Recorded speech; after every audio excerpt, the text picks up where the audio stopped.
इचलकरंजी महापालिकेचे 2026-27 चे अंदाजपत्रक आयुक्त पल्लवी पाटील यांच्याकडून स्थायी समितीत, सभापती मुळीक यांच्याकडे सुपूर्द. इचलकरंजी महानगरपालिकेच्या सन 2026-2027 या आर्थिक वर्षाचे वार्षिक अंदाजपत्रक आयुक्त पल्लवी पाटील यांनी स्थायी समिती सभापती सतीश मुळीक यांच्याकडे सुपूर्द केले.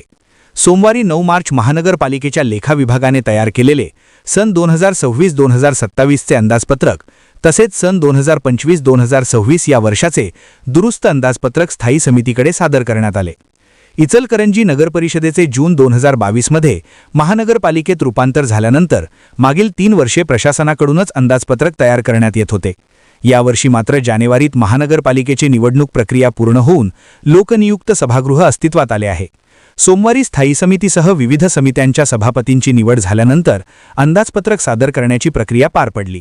यावेळी अतिरिक्त आयुक्त सुषमा शिंदे, मुख्य लेखा व वित्त अधिकारी विकास खोळपे, मुख्य लेखापरीक्षक आरती खोत, सहाय्यक लेखा अधिकारी रामचंद्र कांबळे व चंद्रकांत लोखंडे उपस्थित होते.